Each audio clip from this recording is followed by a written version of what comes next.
Hey everybody, what's going on? It is James here, and in this quick video, I want to talk about more data points on Bitcoin and why it's almost impossible for Bitcoin to actually appreciate at 30% per year going forward, which is a claim that's been put forth by some of the biggest Bitcoin advocates. So first, let's start with something more mild.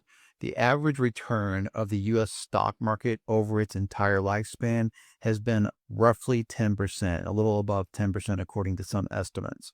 So if Bitcoin were to beat that, just barely edged out, let's say that Bitcoin grew at 11%, which me personally, I still wouldn't invest in it because the volatility just doesn't justify that. But let's say that it grew at 11%. At today's price of roughly $80,000, we'll use that as our base. We have a $1.6 trillion market cap. So in order for price to appreciate, more money has to flow in. And essentially, simple math, we have to get double the market cap for price to double. So double the investment, which is why in price discovery, when there's very small amounts of money involved, price shoots up thousands of percent because small amounts move the market. When the market is huge, and Bitcoin is huge, it's actually about 3 times the market cap of the QQQ, or the investment of the QQQ, which is one of the most liquid ETFs in the world. So it takes an enormous amount of money to move Bitcoin. Currently, it's sitting at about 1.6% of global money supply. And so we're going to use this as our baseline, and we have 2 columns here. This is if money supply stayed flat, which is almost impossible. That's never happened in the history of the world that I know of. They're always printing new money. So money supply grows. So we're going to use a growth rate, a fair growth rate of about 5%. We're going to assume that they're inflating the money supply about 5% per year. So in 5 years, for Bitcoin to appreciate 11% per year, it would have to capture about 2.1% of global money supply, which is, that could happen. And we're just going to go down the list real quickly, right? I don't want to run through every row, but you can read this. You can pause the video. So essentially, just to grow to 11%, let's say over the next 45 years, eventually Bitcoin's going to have to capture about 19% of the global money supply. Now, to put that in perspective, gold currently holds about 25 to 30% of global M2. So this is not impossible by any stretch of the imagination. It may even, I don't want to say be realistic, but I wouldn't say that's far-fetched if Bitcoin grows, to have a 19% of total global M2. Again, for me, the risk doesn't justify the reward. That's the extra risk doesn't justify that extra 1%. But if it does for you, then by all means, this is the math behind it. However, if we start looking at the more outlandish claims like 30% annual growth rate, this gets really silly really quickly.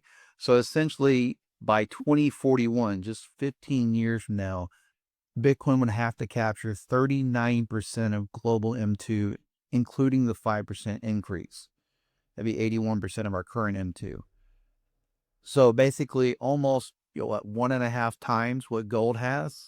That would put Bitcoin at $4 million per Bitcoin.